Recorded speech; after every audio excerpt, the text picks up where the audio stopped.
আপোনাক যদি কেতিয়াবা কুকুৰে কামুৰে তেতিয়া আপুনি কি কৰিব? নিশ্চয় আপোনাক যদি কুকুৰে কামুৰে তেনেহ'লে আপুনি মালিকৰ বিৰুদ্ধে গোচৰ দিব পাৰে। যদি দোষী প্ৰমাণিত হয় মালিক, তেতিয়া 6 মাহৰ পৰা 3 বছৰ পৰ্যন্ত জেল হ'ব পাৰে।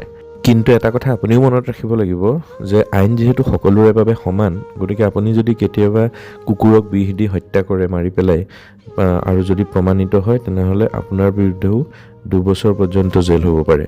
কুকুৰৰ সুৰক্ষা সম্পৰ্কীয় বা অন্য জীৱ জন্তুৰ সুৰক্ষা সম্পৰ্কীয় আইন আছে। আইন যিহেতু সকলোৰে বাবে সমান, গতিকে জীৱ জন্তুক ৰক্ষা কৰাটো আইনৰ দায়িত্ব।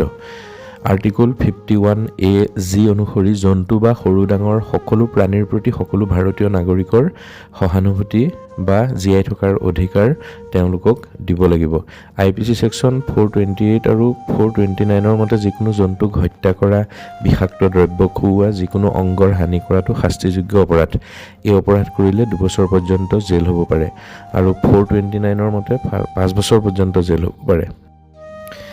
কুকুৰৰ প্ৰতি আইনে এইবিলাক সুবিধা দিছে। লিফ্টত যেতিয়া আপুনি গৈ থাকে তাত কুকুৰ নিব পাৰে, আপুনি কুকুৰ কিয় আনিছে বুলি প্ৰশ্ন কৰিব নোৱাৰে। কিন্তু অৱশ্যে মালিকৰ দায়িত্ব থাকিব যে ৰাতি যেতিয়া কুকুৰে ভুকি আনৰ অশান্তি কৰে তেতিয়াহ'লে সেয়াও কিন্তু এটা অপৰাধ। গতিকে মালিকৰ এইখিনি দায়িত্ব থাকিব লাগিব। কুকুৰক ভালদৰে খুওৱা, চাফ চিকুণকৈ ৰখা, এইটোও দায়িত্ব, আইনে সেইটোও সংবিধান দিছে।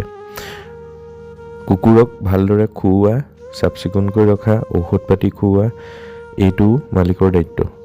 আৰু ভেকচিন দি থাকিব লাগিব কুকুৰক, এইটোও আইনে বান্ধি দিছে নিয়ম। বাহিৰত নিয়াৰ সময়ত ডিঙিত বান্ধি নিব লাগিব আৰু পাব্লিক প্লেছত যাতে কেতিয়াও লেতেৰা নকৰে তাৰ প্ৰতি সচেতন হ'ব লাগিব।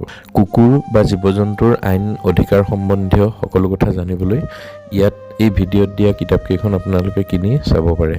অনলাইন পাব, তলৰ লিংকত ক্লিক কৰিলেই হ'ল।